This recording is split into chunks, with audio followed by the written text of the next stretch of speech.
She did. Good evening, everyone. Guess we're ready to start. I'll call the meeting to order, Wednesday, June 18, 2014, and it is exactly 6:34 from where I'm sitting. And would everyone rise for the Pledge of Allegiance, please? Oh, sorry. Rheumatoid arthritis, I'm sorry. Would Mrs. Sime, would you like to lead us? Sure. So I pledge allegiance to the flag of the United States of America and to the republic for which it stands, one nation, under God, indivisible, with liberty and justice for all. Thank you.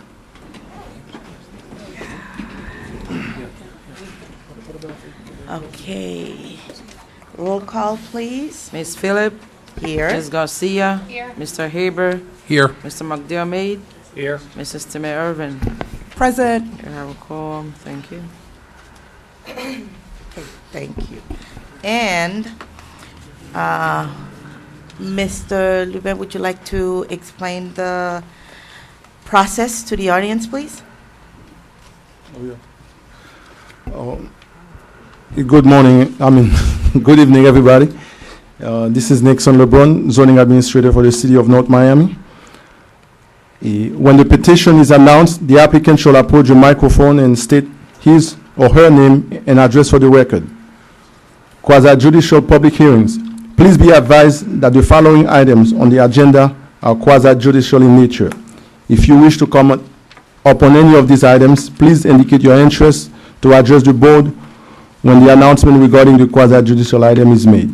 An opportunity for persons to speak on each item will be made available after the applicant and staff have made their presentations on each item.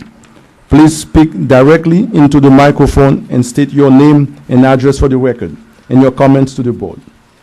Thank you. And Mr. Galdos, would you administer the oath? Yes, Madam Chair, thank you. Anyone desiring to speak this evening on this item, please stand and raise your right hand. Raise your right hand. Do you swear or affirm that the testimony you provide is the truth, the whole truth, and nothing but the truth? Thank you. You may be seated.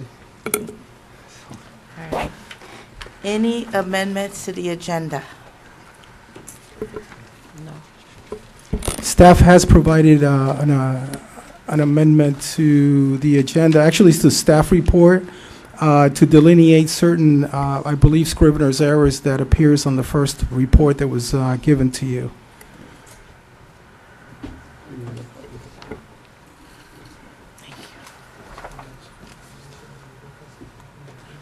It's essentially the same report, and there was some clarification also. There was a table that was provided to further explain, the differences between the different applications that were submitted, prior to this one. Okay.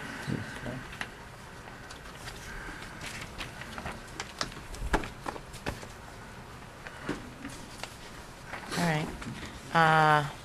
May I have approval for the minutes of February? So move. Second. All in favor? Aye. And also for April 16th, 2014? So move. All in favor? Aye. Thank you. Any communications? Yes. I'd like to disclose that I have received or returned multiple calls from Mr. Prevotel, the applicant, discussing the project in view of the existing city code and his proposal, encouraging him to scale back the project somewhat and to be flexible in order to gain approval from the project from this board. I've also spoken to other members of the community, such as former Chief Kenny Each, Leslie Prudent, and maybe a few other people, but those are the people that I can remember off the top of my head. Thank you. Okay. Sorry, Mr. Hill. Mr. Attorney, I just want to make sure. Who are we to disclose outside of the applicant? I just want to make sure. Any communications you've had outside of these proceedings that you might have had with anyone concerning this matter? Okay, so I've had calls. I've also had calls from the from concerned citizens Okay, about this project at all. I haven't spoken to the applicant, but I've had, so I just want to disclose that on the record as well. okay. Yeah, Thank you. and I received calls from concerned citizens also today. Okay, thank you. I Anyone else? received nothing. I feel left out. Don't feel that. Well, I think they tried calling me, but I've been so busy, I just couldn't get anybody. All right, with that said, Thank you. I guess we will move on to V-3-14, which is Mid-Bay Miami LLC, 11950 North Bay Shore Drive. So do we- Thank you, Mr. Chair. This application is one in a series of many applications that was submitted on the same property regarding the applicant's proposal, because this item was first heard by the board on last year in March, and listing a series of variances which are in the staff report. And during that meeting, the deputy city attorney had advised the board to wait or to condition any approval on the shoreline review committee. And at that time, the application was rescheduled until such time, there was a determination from the shoreline review. And that that took place on July 2013. And following that resolution from the shoreline, the application was rescheduled. But this time, again, with the same petitions as March. And most of the variances, were denied, especially the one regarding the structure that the applicant was is proposing to build on the property. And again, the variance regarding the pool and the cabana, they were approved. So the applicant came back with another application for the October meeting, but that was for the February meeting. The application was scheduled, but it was deferred at the request of the applicant. And within that time, the applicant has made further amendments to the site plans, which basically amount to a new application. And then this is why, we're reviewing that item, because otherwise, the code would preclude, reviewing the same application or similar application, a substantially similar application on the same property where there has been some denial before. So here we are today. The applicant is proposing to build. The property currently is developed with a 3-story, 27 apartment units. The applicant is proposing to build a 20 square feet of living area structure on that property, would be basically a standalone, detached from the multifamily unit. And the way the property is designed and the proposal is designed, it requires multiple variances from the development standards of the code.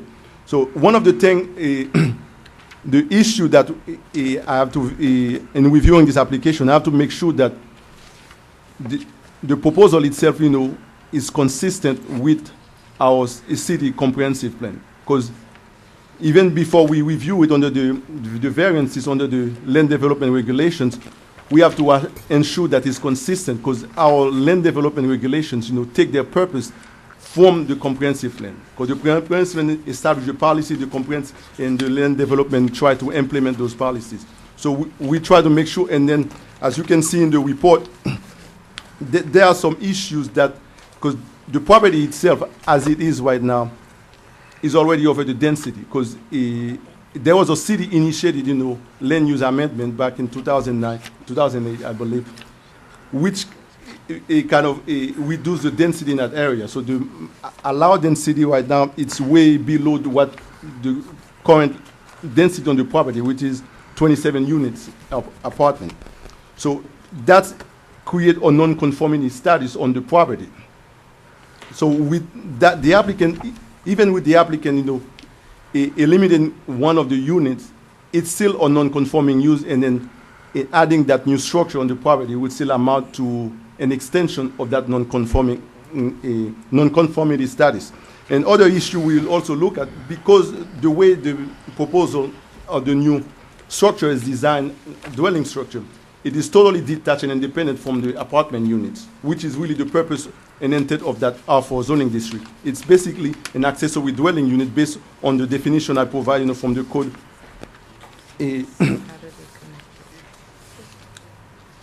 So therefore, this is not one of the uses that, in the policy of the complaint that is listed, which is permissible. And furthermore, when we go even further in our zoning code, our land development regulations preclude any accessory dwelling unit in the city, at the exception of any accessory dwelling unit that was already in existence prior to the inception of the code amendment in 2009, and which can remain, but only in single family. But this, as it stands, would amount to an accessory dwelling unit, which basically is not listed under the policy, goals, objectives, and policies of the CDMP. So that, and then there was also another issue with the height, because there was two proposed height. There was one that said 35 and another one that said 32. And then, like I mentioned in the report, if the actual height of the building is 42, that would also exceed the height limit requirements of the CDMP for that land use classification, which is 40. And so based on those findings, so determination was made that the applicant proposal doesn't meet, is not consistent with the comprehensive plan, with the goals, objectives, and policies of the comprehensive plan. And furthermore, even going further, and now to look at it within the lens of the land development regulations, as I mentioned before, accessory dwelling unit is a prohibited use in the city.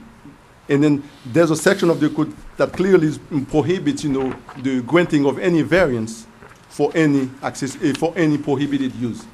And even going with that, we also review the applicant, because the applicant has a right for his item to be reviewed. I continue the review, and when we look at every single item, and then basically the variances for the proposed structure, which is an accessory dwelling structure, and not even considering, the proposed pool and the storage area, which is an accessory used to that proposed accessory dwelling unit.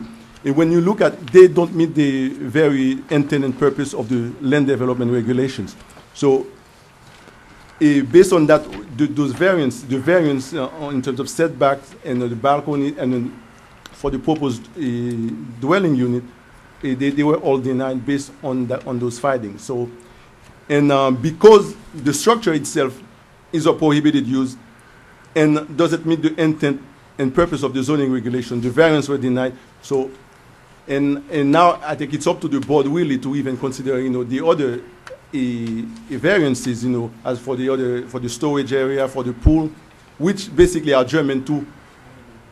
We are predicated upon, the granting of the variance for the accessory dwelling structure itself. So those were our findings, and then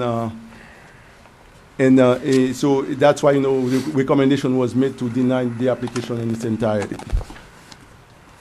So this is, in summary, the recommendation that is before you. And if you have any question, and if you need any further clarification, and then I'll be glad to answer it. Okay, thank you. Mr. Would the applicant, if we give the applicant an opportunity to say anything additional?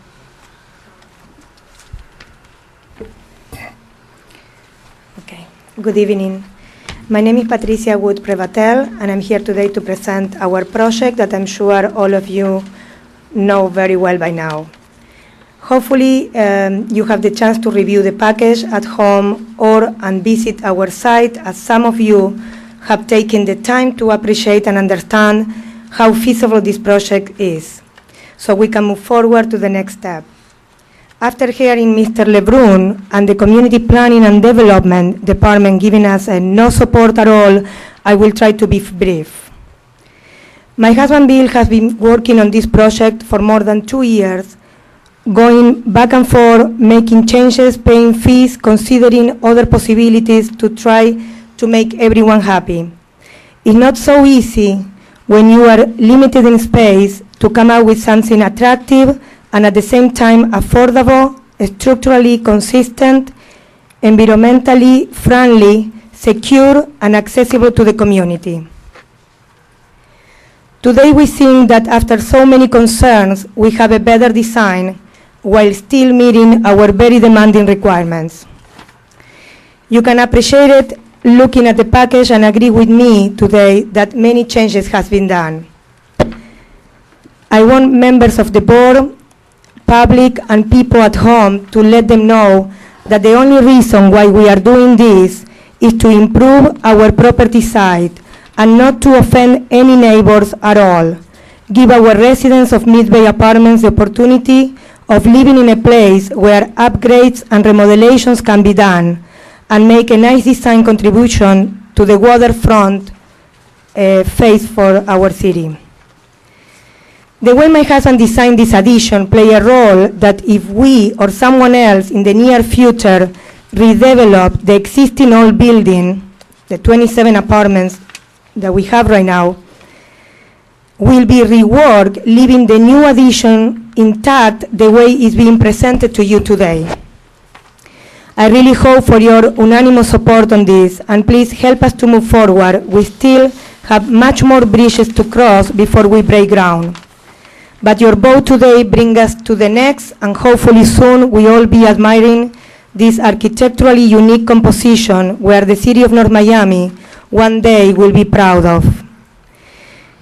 If the members of the board has any doubts on technical or measurements questions, numbers, or anything like that regarding the project, I will really appreciate before taking any decision to get clear clarification on the numbers being asked today, because we really want the board to have a 100% knowledge about what we are asking for variances before any vote. Mr. Prevatel, the architect of this project, is available here tonight to answer any questions that you might have to avoid any chance of misunderstandings. And last, as we promised to our daughter, this is the last chance that we give in ourselves to be here applying for variances. If this project unfortunately will not be approved tonight, we will construct the option B that all of you already been handed and can be handed again, as of right, where does not require any of us to be here tonight. Thank you all, and good night.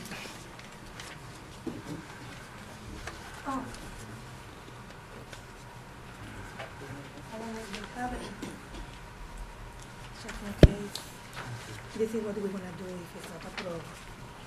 Okay. The Just hold on. applicant is submitting a depiction, an aerial, which she states will be what will be built if this application this evening is not approved. Okay. Thank you. Last page. And now I will, since I see the young lady at the mic, I'll open public hearing. Part of the presentation. Oh, it's part of presentation. Okay. Hello. My name is Eileen Prevatel. My address is 12000 North Bay Shore Drive. But I am a part owner in the property that we're reviewing this evening. Not used to public speaking, so I might ramble. Don't mean to do that. Just a little background. This building of ours is the oldest in the neighborhood. Then they built something on the south of us called Mallorca, 15 stories and an enormous parking lot. Then we had on the north of us Mariners, which is a 4-story and more parking lots. I'll just use simple phrases. The entire area was zoned A. Now, the entire area is designed for B. Now, that happens to be our building. However, Mallorca or Mariners could not meet the new terms. no one can use these new terms. Someone said something about, well, what's your hardship? Well, we're just a small building. We're just like you. We're a family with a mortgage, and we have to fill the apartments. You can see that all the condos that are being built, because they're not selling, are being rented out, which is detrimental to us. I don't know how many of you know that the city has approved certain things without variances. Do you know that on 135th Street, there will be 194 apartments? 194. Now you need 2 parking places for each. So, you know, we're talking about 400 parking spaces. The same type of building will be built behind Walgreens and across from LA Fitness. Now, let me tell you that I've been at these meetings. No one asked for a diagram, a drawing, or anything. The council said, oh, I've seen other work they've done. And this is how everything got passed. It got passed, and that's great. We need building. However, as soon as it got passed, then everybody in the city gave them all these other benefits. On Biscayne Landing, I think it's 4,300 apartments, all low income.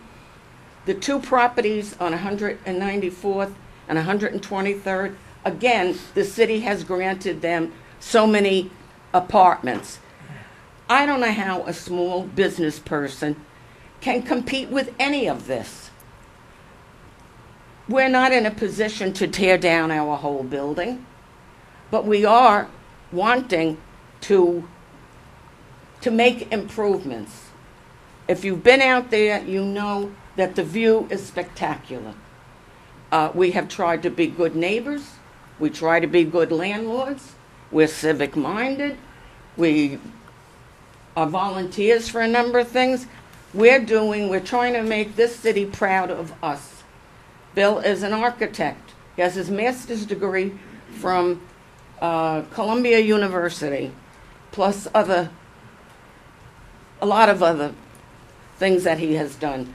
I have to say that the city has not really been very kind to us.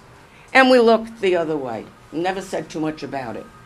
But when Mariners Bay was built, they were built higher than what we are. So we have always fought their water intruding on us. We bought dirt, we fixed it. We didn't say anything. All the trees that are there, everything falls down, we clean it up. Certainly the trees that are on their property and ours does block some people's views. But if that was the case, then you better go through the whole city and knock down all the trees, because it's going to hurt somebody's view. You see what's being built on Collins Avenue. High rise, high rise, high rise. You think they're worrying about views? Do you think they're worried about breezes? This is the kind of place that we live in now. There is no more land. We have to take advantage of what we have. Bill has designed a building that is almost hurricane-proof. The square buildings they're making now are more detrimental in case of a hurricane. You'll find that down in Miami, they're starting to make different changes on buildings that will be built to be able to take care of hurricanes. Now, not only has the city changed the zoning, a hurricane a long time ago made them put in a meridian, you call it. But in doing that, at least half the sidewalk that the city put in is now in our parking lot. I think that there's been some personality conflicts. I'm sorry about that. We're trying hard. There's just 4 of us, and thank God Bill has a little stepdaughter who's 13. The the city had us go to what's called Biscayne Bay Shoreline Development Management. We say in the papers they declined us. They didn't decline anything. They didn't have a vote. We didn't belong there. I was told at that meeting that North Miami was not part of this project. But the Biscayne Bay Shoreline Development Management is to preserve and enhance the natural, aesthetic, and recreational use for the bay. We paid $1,500 for a review. The review said you have to have, it has to be open to the public, visually and physically, and access to the water through the open spaces to the public at large. What are they going to do? Walk through the side of our driveway and go walk across the backyard? I mean, why were we even there? Why did we pay $1,500? We've come here a number of times. I think that's at least $500. We get no support from the city because I think there's a personality conflict there. I had a boss one time that said, and I didn't understand him, you don't know what you don't know. And that happens to be with the city. If we've always done everything the old way, then I can't see how we're ever going to change. We need more architectural buildings in our city, not just square boxes and not cosmetics with just painting stripes on the road. Bill has presented a building here that anybody could be proud of. It's just for Bill and his new wife and his stepdaughter. We live at Mariners Bay. We love Mariners Bay. I get along with all the neighbors. We've never had any kind of a problem.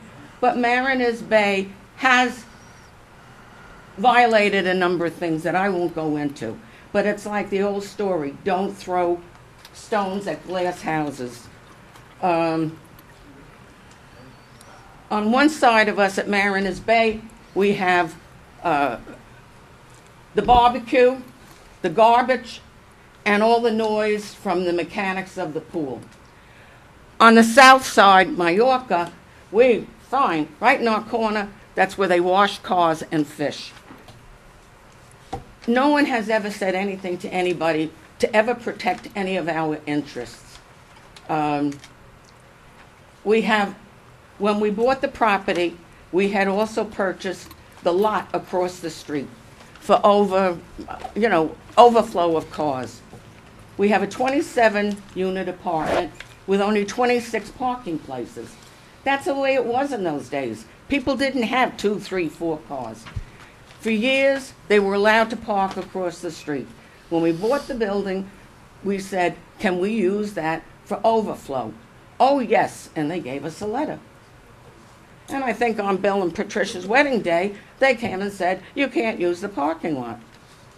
Okay, comes Christmas time a month later, and some people are parked in the street at 120th Street. It's 8:30 Christmas morning. 4 policemen show up with a tow truck. I mean, if this isn't harassment, I don't know what is. There is someone that, just doesn't like us. But we're doing the best we can. We're just like you. We're a family with a mortgage, and we're trying to do the best we can. We're trying to enhance the property and the neighborhood. And there's probably a lot more I could say, but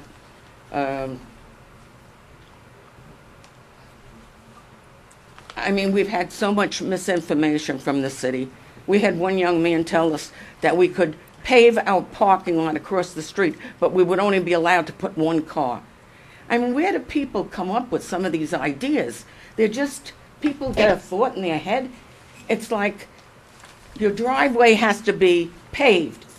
Oh, but it could be paved, it could have gravel, it could have cement blocks, it could have anything. I have news for everybody. If a car leaks oil, they're leaking it on any street, in a parking lot or whatever, and when it rains, that's what happens to the oil. So, every time we come up with some idea. It's more aesthetics of what we should be worried about. And this building that has been designed certainly is a good-looking building and serves a good purpose. Thank you. Thank you, Mayor. With that, I will open public hearing. Anyone for or against this? Come up to the mic. You've all been sworn in? Hi, my name is Barbara Buck. I'm a resident of North Miami. I live at 1780 Northeast 138th Street. I love North Miami. I know the Prevotel family very well, and I often go there for social gatherings. And I just want you to know, as a resident, a constituent, an active voter, an environmental activist, I am in favor and would ask that you grant this variance. Thank you. Anyone else?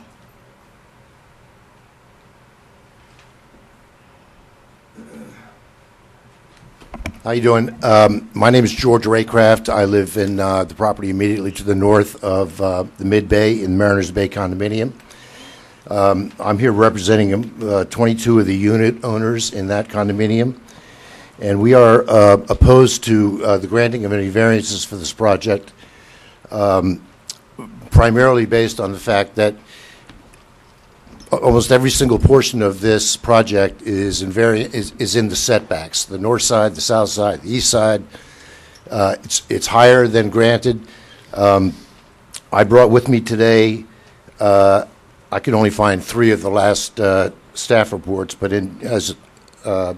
LeBron said earlier, in March of 2013, this was 5 of these 7 variances were denied by Joanne Martin, the then zoning administrator. On October 16th, in another report that she issued, 5 of the 7 zoning variances they weren't denied, they were recommended that they not be approved. On February 19th of 2014, Lorraine Tappan, the then zoning administrator, represented that 6 of the 7 variances be denied. And then now on June 18th, Nixon LeBron, the current zoning administrator, has recommended that all the variances be denied. In all of these cases, the reason the variances should be denied is because in order to have a variance granted, you have to prove a hardship, okay? And a hardship does not mean economic hardship. It doesn't mean that the stock market's down. It doesn't mean that it's hard to rent apartments. There has to be a hardship specific to the property involved, which means that if you have room to build on the property, okay, within the setbacks, then you must, as the law says, comply with that. The only way that you cannot is if there's some reason why you cannot build within, as we like to call it, the buildable box. Mr. LeBron is the latest entrant into this debate. He has said across the board for all these variances that the building's too high. It extends into all of the setback areas. And according to Mr. LeBron, I'm still in the basketball season. I apologize for that. That's a compliment, though. I mean, this is completely and totally non-conforming in every way that a property can be non-conforming. The applicant, this is the 4th staff recommendation that I've been involved with, and several other meetings here, has still failed to produce any evidence of a hardship as to why he cannot build within the zoning as provided by the law. And in fact, his threat, if you will, to this group here is that if you don't allow him to build whatever the heck he wants to build, he'll build this other thing, which he can build within the setbacks. So that's just further proof that there is no actual hardship here for variance to be granted. And although he presents Plan B as the ugliest thing he's ever seen, we're not really here as an architectural review committee. I don't know whether things should be ugly, beautiful, it's all in the eye of the beholder. But if he has proven by his own work that he can build within the setbacks, I think he's proved the fact that he has no hardship to be granted a variance. So I'd appreciate it if, once again, you would vote to turn down these variances, and all of his neighbors to the north would be very appreciative. Thank you very much. Thank you. Hi, William Prevotel, 11950 North Bay Shore Drive, and the architect for the proposal. I'd just like to address some of the concerns regarding hardships. I think very much so that it is a hardship that within 1 mile there are 4,200 plus rental units coming to be constructed in direct competition with us, and that within less than half a mile we have another couple hundred, and just a little bit further away, 135th Street, another couple hundred units, and elsewhere.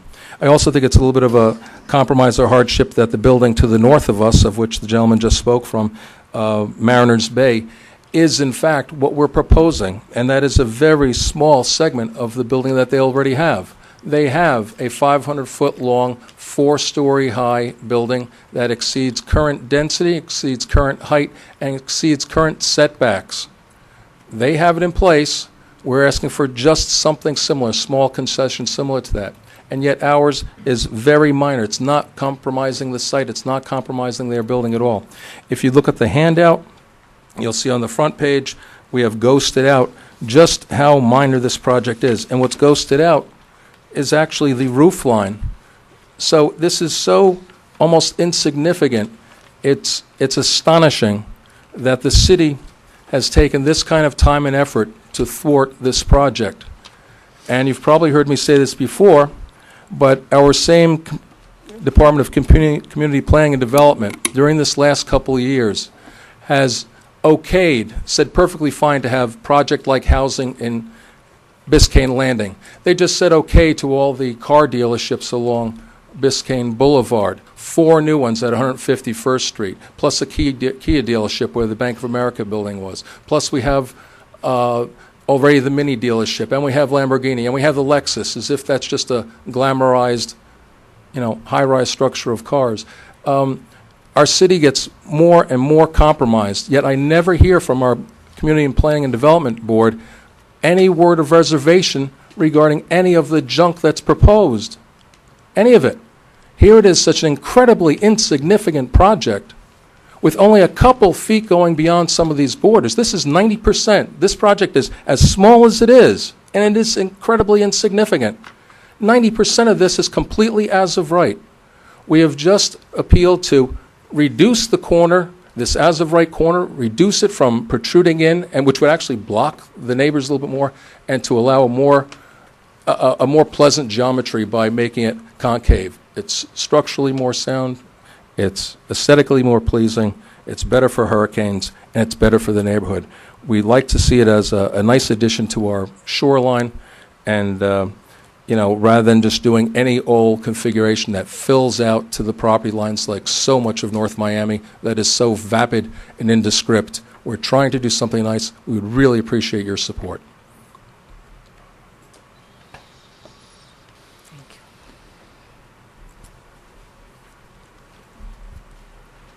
you. Yeah, you can come up, sir. Hi, my name is Richard Sullivan. I live at 1486 Northeast 127th Street. I know Bill and for quite a while and his family, and we have social gatherings over there. What he has proposed is going to be more friendly, more user friendly to the neighborhood. I give tours sometimes, and I would just love to be coming from Bal Harbor, where there's some great architect. Across Broad Causeway, to be able to see that beautiful building there would just be something I'd be proud to be in that neighborhood. Thank you.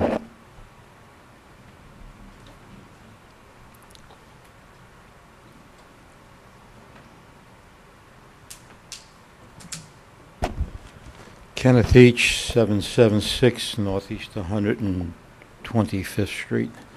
I use this address because I am your retired police chief, and under the statute, I'm not supposed to put out my home address.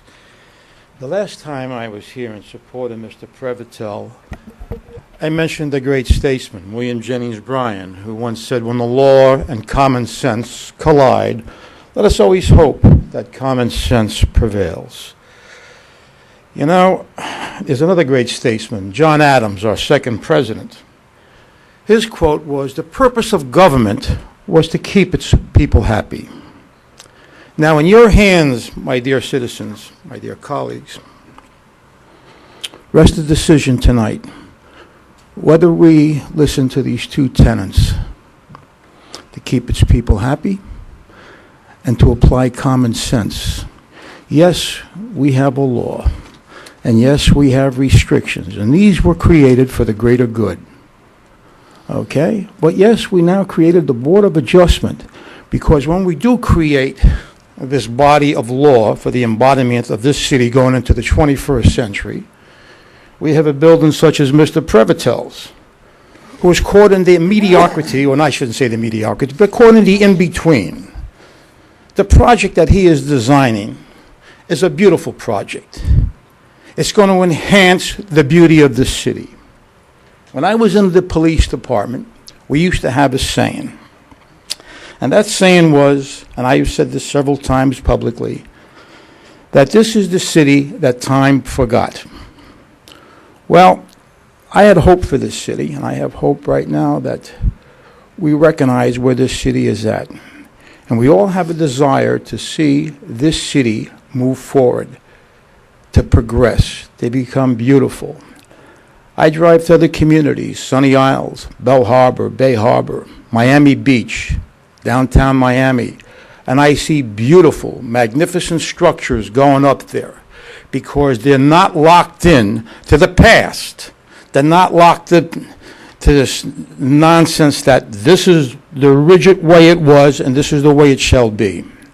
You know, I like to compliment staff, and I think that we have a very, very professional staff. And I say unequivocally, the staff gives us 100%.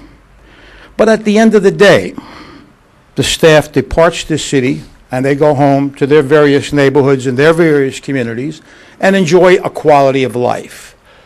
They don't live here.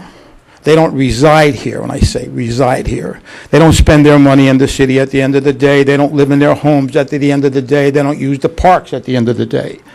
And they don't see what we see, what we feel. I live in this community. I've lived here for over 40 years. I own 3 apartment buildings. I put my blood, sweat, and tears into this town. Mr. Prevatel is doing the same thing, putting his blood, sweat, and tears. I was going to suggest to the chair earlier if Mr. Prevatel could come up and answer the questions that this body might have about the various variances that he's asking about. A foot here, 10 foot here, 11 foot here. You know what, ladies and gentlemen? I listened to the argument against his project by his neighbor, Mr. Raycraft. Mr. Raycraft, I understand, and I don't know you from Adam, sir, is a developer.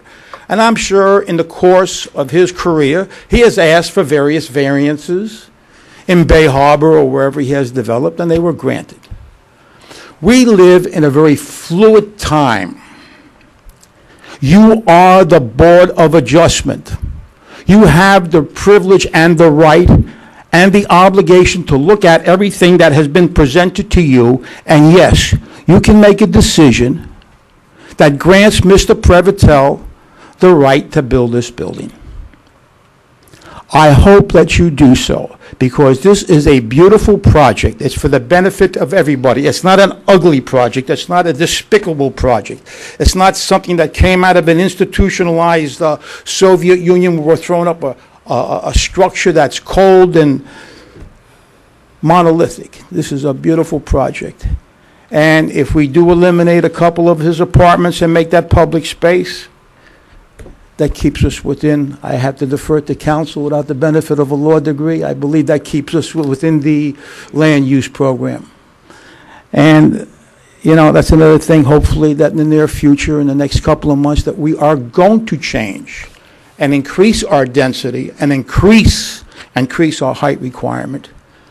I would like you, as I close, I would like you to look around at other communities, Belle Harbor, Bay Harbor, Surfside, Sunny Isles, and see those beautiful projects that are going up there and how the quality of life for those citizens has been greatly improved. I think we deserve the same. I think you should grant Mr. Prevatel his variances. Thank you. Thank you, Chief.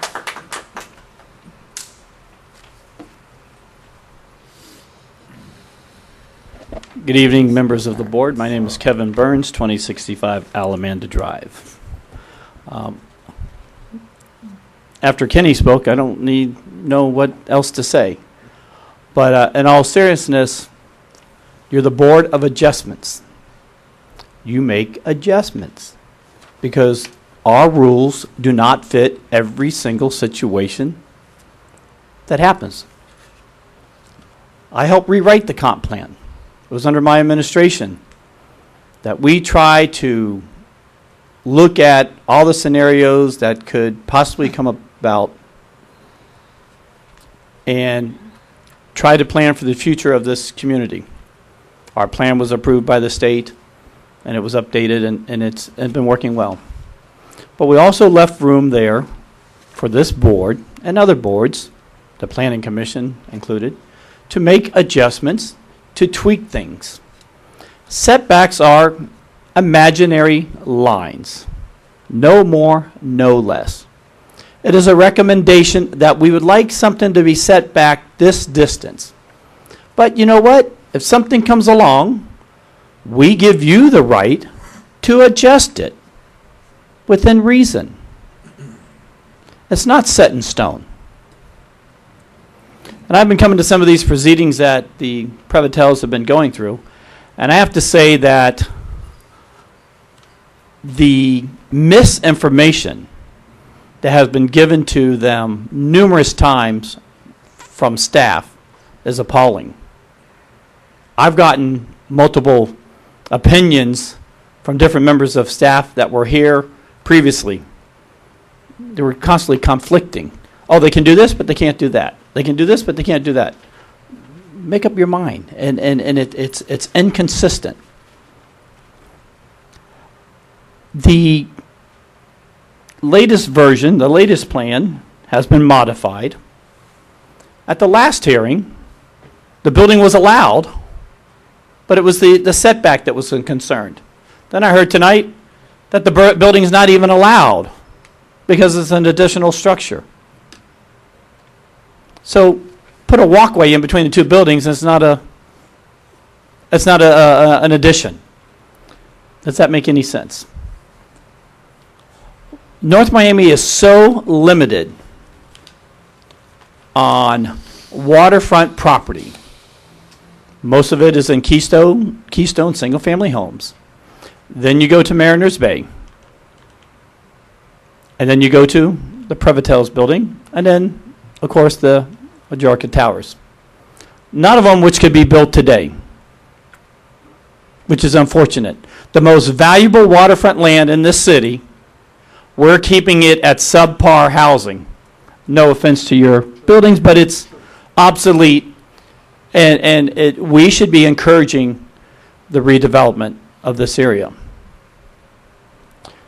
Look around downtown Miami, look around Wynwood, look around going up the boulevard, all along the shoreline. Everybody is increasing the density. They're giving you 5 feet away from the seawalls. They're building condos 20 feet tall, or 20 stories tall, 5 feet from their seawall, because the land is so valuable.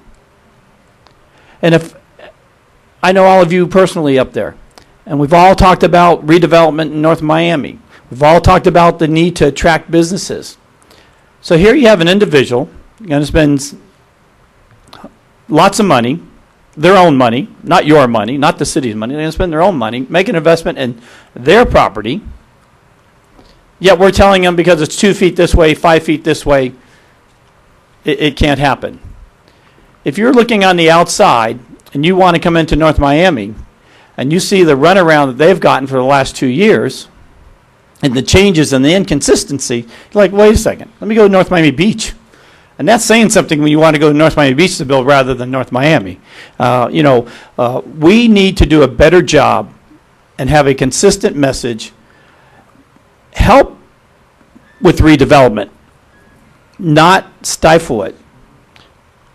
If this was an eyesore, and Madam Chairman, thank you for allowing me to run over my few minutes. If this was an eyesore, if this was something that was going to be detrimental to the neighborhood, I could understand opposing it. But we have these projects going on 135th Street. We have projects going on all over the city that are proposed, that have yet to come to fruition, but the city has bent over backwards to allow those things to happen. Not one of you up there are going to be impacted by this family dwelling when it's built. It's not going to impact me. It's going to impact his tenants in his building. It's going to impact his family. If he built something horrible on his building, it was going to impact the 27 residents that live within his building. It wouldn't have been a smart business move. What you all should do tonight is really consider what your variances are. They're minor. It's new construction. It's a reinvestment into somebody's property. If not, it's going to stay vacant there, or he's going to build this other type of building that by code. But by tweaking it a little bit, maybe you make the project much better. And that's what you all have the authority to do, because you are the Board of Adjustment. You can make those kind of decisions. And I hope that, not just with this project, but other projects that may come before you, that you look at what's best for the property owner and the surrounding areas. And again, if the building next door is 50 feet tall, and the building on the other side is 150 feet tall, and yet this one's 35 feet tall, and it might happen to go up to 40 feet, who's it harming? It's not harming anybody, but it's enhancing the city. Thank you very much. I guess that's it. All right. Board discussion. I'll go first.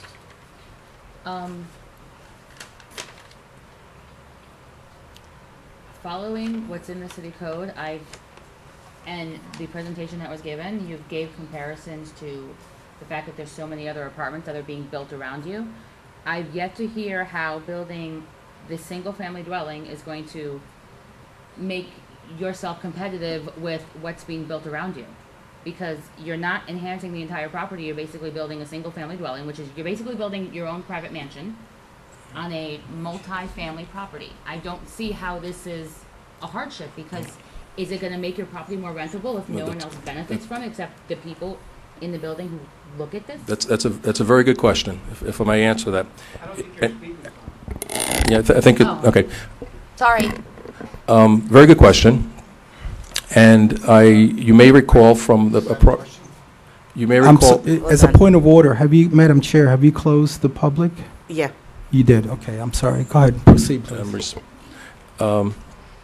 If you recall from the earlier presentation, and I happen to use a Swiss Army knife, that this project does a number of different things all at once. It has very demanding criteria to get everything to work like a Rubik's Cube. It appears to be a single-family house. It is not.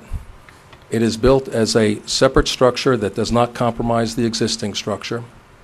It is built as something that will, with time, will endure, whereas the rest of the site might get redeveloped. It is being filed now by us vacating one of the apartments so that the density remains the same, that one of the apartments becomes our common space, guest room, common space, which the building does not have guest space, common space, or anything like that right now. It predates when those amenities were available. And what this does is transfer, we're going to build this with one of the dwelling units. However, if you recall, this is built on a number of different levels, being designed on a number of different levels. It is designed and being filed as a single-family residence.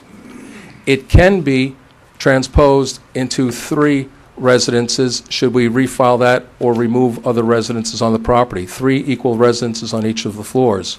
It already has a core, already has access, it's already designed in. In addition to that, should the site ever get redesigned, redeveloped, and the existing building comes down, this building is already pre-designed to be the offices, a banquet hall, and the health club, all right there. Plus, it'll have storage for the docks and other things going on in the backyard. So it's a really multi-purpose no matter how you look at it. It's going to work now, it'll work in the near future, it'll work in the long-distance future. It's trying to hit on all cylinders, and it took a long time to have this fit so finally together where it all does work in a, what we hope, a palatable structural package that is cohesive. We didn't do it so that it looks like a small, we've pulled up a compromised building structure on the site. We've tried to do it so it is larger, so it looks to the future of the North Miami shoreline. It's looking forward to what will be built down the line, and this will still be intact and will still complement new development. You didn't answer my question. How is it going to make you competitive with the other buildings that are, Okay. as far as rentally competitive? Because that's one of the issues that you raised, that Okay. there's a lot of rentals being How does put it up help? around you. We do pay rent on the apartments that we occupy as a family, and when our family and my wife, when we all get together, there are 20 of us. So when she has everybody visiting, it's a pretty large crowd. So it will be for the family. This adds value to the property by developing it. We put in X amount of money, hopefully that there's a greater return on it. It starts to improve the property, as if you were putting on landscaping or something else, or putting on a new structure. This is our one chance to improve it without taking down the entire building. We cannot afford, do not have the means to, or the logistics or the zoning, to take down the existing building and redevelop it. It's too limited. It does not economically work. However, we have this parcel of land that is available to us to try to get a little bit of an edge. It was not that long ago that we actually lost the building and fought the financial fight of our lives to get it back. We don't want that to happen again. We'd like to optimize the building. We'd like to have it available for our friends. They said social gatherings. They're really by social, we're all about healthcare, not warfare, to be frank. And we try to accommodate all those people that have that kind of ambition in life to make a better world. We would like to have this property to be able to host more events and gatherings. And I'd also like to say, when Mr. Raycraft said he represents 22 people, I don't know if that's been updated. We had also submitted last time about an equal number of petitions of people who supported us. As you can see, he has no other supporters tonight. He's really the lone voice, and I didn't bother to drag them out on this occasion, but we have our supporters there as well. Go ahead. Mr. McDiarmid. Yeah. Okay. First off, Mr. Privatel, architecturally, this is gorgeous. And Your mic. I'm sorry, the rendering isn't better. I'm not so skilled with can you hear me? software. Can you hear me? Yes. I said architecturally, I think that this is a beautiful project. And I would think that if I was going to live along the bay in one of these buildings, and this was part of the building, particularly looking at the improvements that are going to be made dockside and on oceanfront, where I'd like to spend most of my time, I think it definitely enhances the rentability of the units in your building. Anytime you, put something architecturally unique and something that at the same time really increases the value of the common areas, which this apparently seems to do, I think it enhances the rentability of the remaining units in the building myself. But it appears we've been through this. I've been here on the Board of Adjustment for a while now, and it appears that we keep trying to readjust to make this happen. I think that I'm hearing tonight different reservations than I heard last time, when I think the project was actually less invasive, and yet we, to some degree, and yet there all seems to be changes. Every time we try to adjust to make this work, there seems to be different things that pop up or different objections that pop up. I just think it's a nice project. I think it does enhance your other building and enhances the rentability of your building.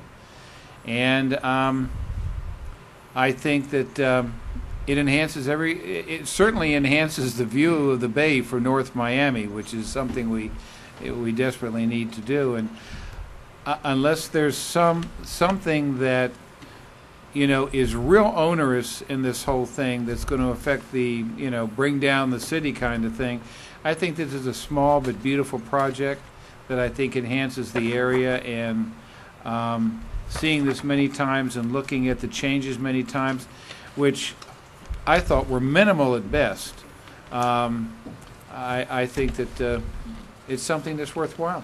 Thank you. Thank you, May I just point out that we have set this back. It moved 10 feet further to the south in response to our neighbors to the north, in response to some of your comments. Well, I And did notice that you were trying to Yes. make some accommodations. And in the process, there, we have to eliminate our existing pool. It's another cost we're bearing. So to the north, there is very, very little variance there. We're only talking about a foot or two of a sliver, just a sliver to the north. Yeah. So it is a little, and in the process, it's a little bit closer to the seawall, but the rear setback is really a function of when you have a rear neighbor.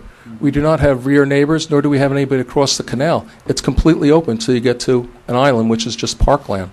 Yeah, and I think it does, as I say, I think it does certainly make you more competitive with, with what's going on around you. Thank you. It will increase our outdoor space greatly with the decks and terraces. All right. Mrs. Suarez? I just want to know, Mr. Attorney, what is hardship? What are the guidelines for hardship? Well, hardship has to be unique. It cannot be based solely on economic benefit, and it's something that is shared with other properties, surrounding properties. So if the property next door could not construct a similar structure, that's not hardship because it's not unique to the applicant. So case law really dictates what is hardship, and in comparison from what I've heard, it really does not constitute common law hardship. But that's not the sole basis for approving a variance either. So, Thank you. I am finished. Okay. Any more discussion? Yeah, I have Go ahead. a kind of a laundry list here, so please bear Laundry with list? me. Yeah. We're here to make exceptions. That is the bottom line. That's what variances are. And, but we're not here to create legislation. So we're in a really tough position sitting up here voting because I, as a community activist and as a person, believe that we should send a message to the city that development and density should be allowed along the waterfront and that we should encourage it to happen. And this is our most expensive property. The hardship, I think you missed it, but I'll explain it to you. I think your hardship is that you're sheared by your neighbors that are overshadowing you. That is your hardship. Your hardship is you've got a building to the north that's overshadowing you. You got a building to the south which is just towering over you, and you're not allowed to build. So that may qualify as a hardship. I don't know. I'm just one person on the board. Let's check that off the list. We have, huh? He is allowed to build. He is allowed to build, but if we give him an exception or a variance to build what he wants, it's more than what he's allowed to build, as opposed to sticking within the confinements and maybe building the square rectangular thing that he said he would be forced to build otherwise. The lesser of evils. The lack of a show of your opposing neighbors is a sign of the community that they don't really care that much either way. I mean, Majorca, we never even heard anyone from there, and we have a representative here from Mariner who says that he represents some people, but they're not here. He's here alone. What I'm leading into is our charter requires us 5 people up here to answer 6 questions. This is the test. The test of whether or not we should grant this this applicant the opportunity for the exceptions to build beyond what the city code requires, legally and otherwise. And before I go into the 6 questions, which I'm going to read, I have them. I have abbreviated versions. Okay. Before I go into those 6 questions, I also want to say that after I read the 6 questions, I am going to ask the city attorney to explain to us the consequences should we grant the variances and allow him to build this. What would any consequences to our board, to our city, to our status, to our density, to our our comprehensive plan there? What consequences are there? But first, let me read the 6 questions. I think you may pass this. Do special conditions exist to allow you to do this? I think it's possible that there could be, because again, you have 2 very large density neighbors to the north and to the south. Unusual circumstances necessitate this development. That one you may not pass because it's not an absolute necessity. You've already said you can build something else. Maintains basic intent and purpose. That's a yes or no out there. I can't, I'll make my own decision and you guys make your own on that one. The LDRs, number 4, the LDRs, do they deprive you of rights? Well, in my opinion, I've already said it, yes. In my opinion, they do deprive you of rights to make this property line and the most expensive property in the city more beautiful. Minimum variance for reasonable use. Again, I think that the variances in perspective to what they are very high percentages. But in perspective to the scope of the project, it is a very small ask. And I want my board members to understand that. The variances are big. He's asking for 23 feet where 5 feet is allowed in one example on a balcony.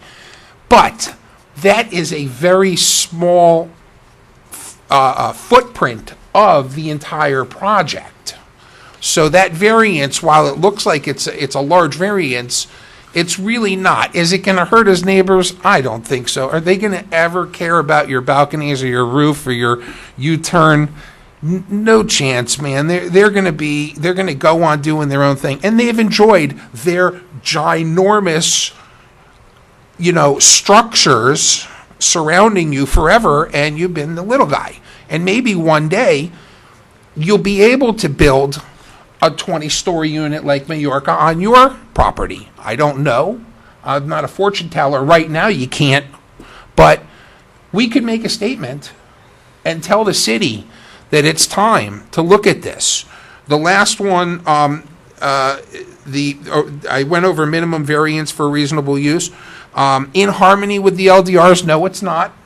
But again, the LDRs may not be right for this situation because this is an exceptional property. This is not, all of those rental units that you said create a hardship for you, not a single one of them is waterfront. They're not. They're built interior. They're built inland. They're not waterfront. You are waterfront. That is prime premium. There's no more waterfront property. You are on an exclusive piece of property. So I'm looking, I probably could get 4 out of the 6. And if we get 4 out of the 6, then the vote is a yes. Here's my question, and I have to direct this to staff through Madam Chair. Thank you for bearing with me. We're getting to the end of my rant. Mr. Galdos, will you please explain to the board what the consequences of us approving this project are legally and how they will affect the city and or any other thing so that we understand what the consequences are? Well, if you approve 4, staff has obviously declined or shot down 6 of 6. You're required to have a finding of 4 of 6 in order to approve the variance. That is within your purview. That's not to say that we will not be immune to a subsequent lawsuit, but that is your purview this evening. The only thing that you cannot cross would be the comprehensive plan. And the comprehensive plan sets forth height and it sets forth density. So as long as those two are not expanded upon, then a variance can very well be issued by this board. Not to say that somebody can appeal that decision. So my question is then to Mr. LeBrun, are we exceeding height and density? I mean, from the rendering that was presented with this application, there was, hopefully Mr. Prevatel can clarify that, it shows one shows 35 and 42, because at 42 you above, the height limits of that land use classification, which is the mix.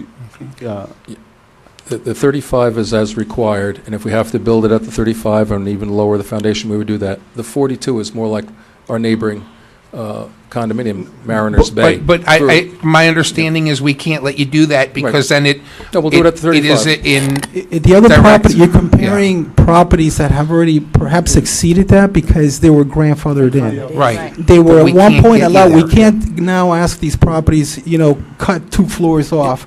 Yeah. They're grandfathered in, so they are what they are. That doesn't give a license to anyone else exceed the comprehensive plan. It would first require an amendment to the comprehensive plan. That is the constitution of land use for the city. And my whole point was that we're not legislatures here, we're judges. But hold your thoughts. My question then goes back again. Are we violating the comprehensive plan if we approve these variances that he's requested? As explained in the report, the property is already over the density limit. And as such, you cannot extend or increase the density on the property. So if he's not increasing it, though? Yeah, but also, it is a non-conforming structure, but by adding additional footprint, you essentially, altering, what was originally approved with that density also. So as a group, this comprehensive plan is the thing that's getting in our way. We would keep it at whatever the zoning height is. We would keep it at 35. Hold on. I'm done, thank you. Madam Chairman, I think that he has agreed to adjust that issue. Am The I height. correct in that? Yes, the density remains the same because we're just transferring a unit and vacating an apartment, and the height would apply to the current zoning. Whatever the zoning is, we will meet that zoning, and that's the top of the roof, the 35 feet. And it's on the drawings as the 35 feet. We just had 2 conflicting marks. It's really more they have trouble with the computer program. But it will be 35. The roof will be at 35 feet, and it will conform. We are not trying to exceed the zoning height restriction. We will comply with that. Whatever the zoning is, whenever we get to build this, we will comply with it. As a caution, a caveat for both sides, for everybody who are concerned, your variance cannot trump the comp plan. Doesn't Right. work that way. Right. The comp plan is the constitution for land use in the city, like it or not. I know that there were some very passionate and well-made arguments for increases in height and increases in density. Unfortunately, we're not there. We're not there, and that would require amendments to the comprehensive plan, and that's why we're not at Miami Beach or Miami or anything else. So, and by the way, we are in the process of, right now, beginning to implement the review, and perhaps these can be changes and modifications that are forthcoming. And that's what I was saying, and I heard the chief, and I heard Mr. Burns' argument, and everyone else, but they're able to build in downtown or whatever because they went ahead and they made the changes. And we keep talking about it, but no one has made an attempt.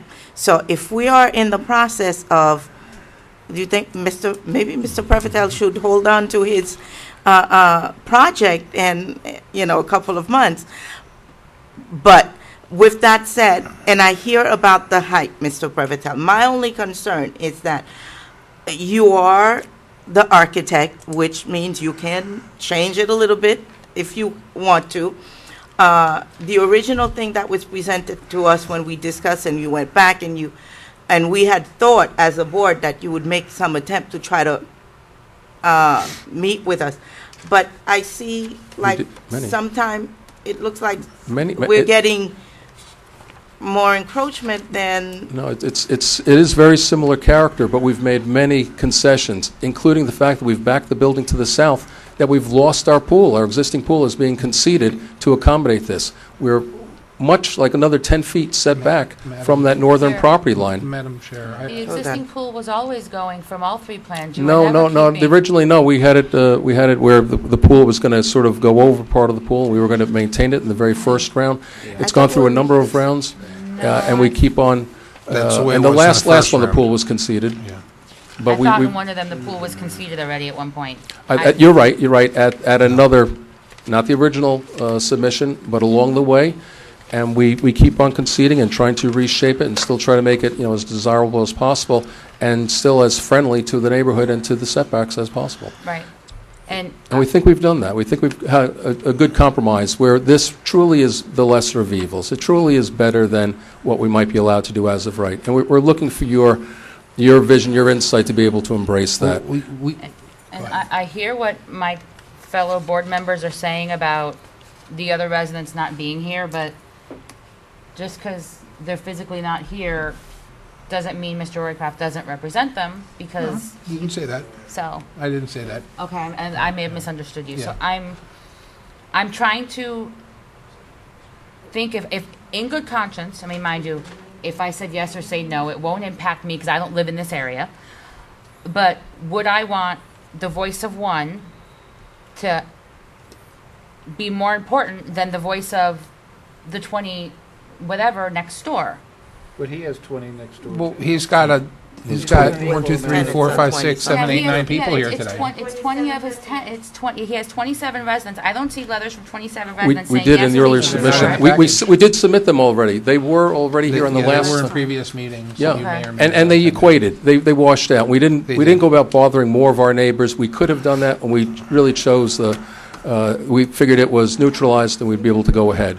But and that's even without. We could easily get 100 signatures if we have to go knock on doors, because this is a compliment to the neighborhood, not degrading the neighborhood. It's pretty. I mean, I said that every single time I look at this. It's pretty. It's just the encroachment is what bothers me, because you can't. I mean, the aesthetics are incredible. I mean, I'd love to live in a house that looked like that, but it's the encroachment that always doesn't sit well with me. It doesn't really encroach to the north anymore. By doing it, by pulling it south, it gets a little closer to the seawall.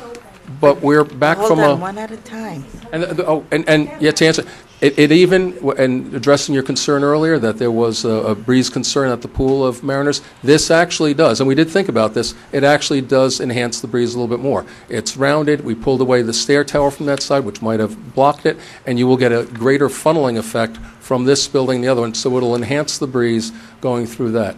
And to just answer Mr. Haber, at the end of the last meeting, you had said something about 200, 300, 400%. I'm not too sure what those percentages were, and you said it averaged tell you 150%. But please be clear that never have we gone for zero. We've never gone for 100%. So if we're set back from the property line, we can't be at 100%. It's always going to be less. In some cases, we're 5% more, 10% more, or a little bit more. But never are we asking for 100%. I would like to address that. In the case of a rear balcony setback, where the maximum is 5 feet, and you're asking for more than 5 feet, that would be more than 100%. No. If it's going, the balcony it's setback. It's 26 feet. The building itself. If you look at the site plan, the building itself, the enclosure, is set back 24 feet at its closest point, 24 feet for the building. Because the lot is 200 feet wide, it's 10% of that, it should be set back 20 feet. So we're already back behind the setback for the building. Now we're allowed to come 5 feet in, But our balconies happen to be 11 feet, just like some of the better condominiums, the new high-rises that are going up that are 11 feet. We're trying to do the same and be competitive. Let me cut you And- off, and Mr. therefore- Prevotel. Mr. Prevotel, let me cut you off because I got to just tell you, I don't have a problem with it. Okay. I don't have a problem with it. You're preaching to the choir now, please. Yeah. I don't have a problem with it. I don't have a problem with the setbacks. I don't have a problem with the balconies. I don't think that they're going to offend your neighbors. I think that they're going to improve the property. All of that being said, I am concerned about our comprehensive plan and violating our laws up here, voting on something that is essentially illegal or going to cause us a great deal of legal harm. And that's really my biggest question. There's no intent to violate the comprehensive plan. That's not for you to answer. Well, I think with he's been willing to adjust the height, okay, to bring that within the plan. So, if he's willing to adjust to bring it into the plan, and I think the comment was made earlier, we are the Board of Adjustment, and we're here to make adjustments, as we go along. And again, I think we've all seen, and without comment as to the motivations, we have seen variances given almost automatically in a lot of different situations.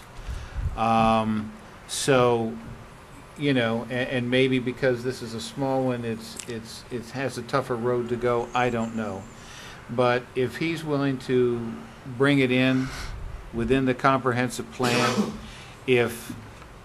and certainly we do need to make some kind of statement that we need to move forward in development in this city. I would like to make a motion that we approve the application. Based on, with the condition of it conforming to the comprehensive plan, 100%. I'm not comfortable voting on something where, even though I hear what you're saying, that it's an error and you meant it to be lower, shorter, whatever the right word is, I'm not comfortable voting on something that the paper in front of me doesn't meet the comprehensive plan. You can make it a condition. You just make it a that condition of the meets vote. It has to meet it or you can't get it. That's right. I'd rather, I think that's the Isn't way the you handle it. You would handle it as being a Includes the part of the setbacks approval as well process. as the height? Yeah, it does, but that's not the part that's going to cause trouble. The part that's going to It's cause the trouble height, is the I know. height and the density. Yeah, That's what really exactly. causes the big trouble. Well, there's also, it's a point of order, there's also a couple of other ordinances that would interfere or would require variance as they are written. When you look at this plan as it is, if this is in fact, and if I may ask the question, is this not a undetached accessory dwelling unit? We prefer to be unattached, Right. and if the board so wishes, we can put a trellis to connect it, so you can call it that. But there are many projects in the city that are multiple buildings on a single parcel, and this should not be different. It's just to put a trellis and it's attached. Well, And then there's no issue. what I'm getting at is that there are two other code sections that right now, as this plan is presented to you, those two code sections would also have to be considered. And for the record, You would have to make it attached. Okay. And that would also eliminate the plumbing issue for unattached buildings, would it not?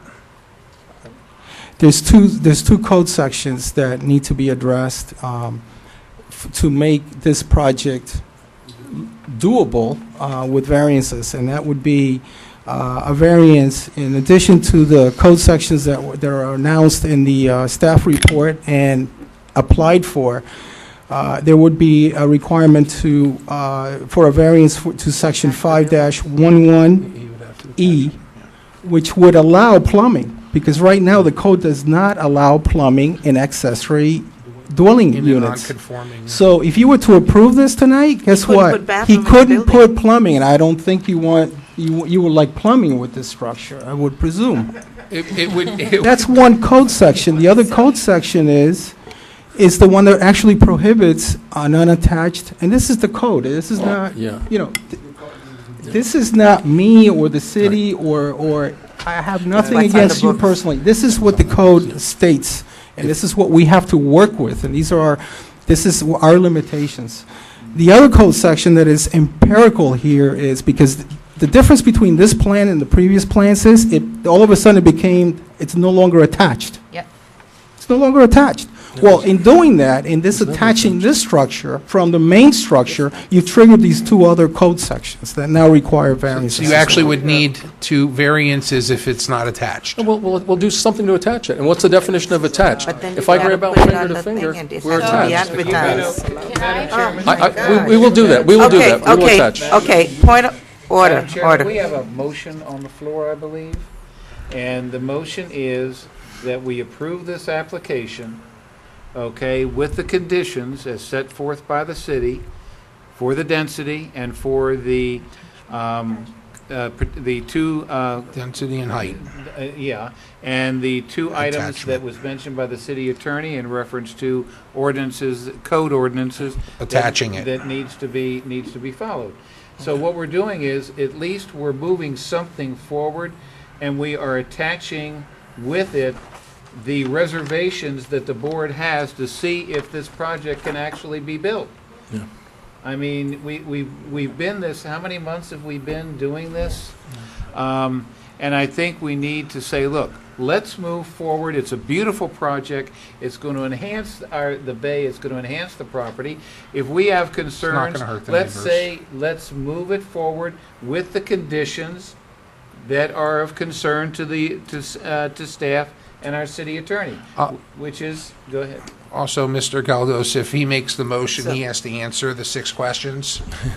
The way it's been presented is, you have 4 variances listed in staff report. have to go through each one? Now, I have enunciated the necessity for 2 more. I would go down the line. If I were you, this is what I would suggest. Go down the line as you see here in the staff report, and you're going to have to find at least 4 findings as to why the variance, with the conditions that you have imposed. All right, they're approved, denied, or approved with conditions.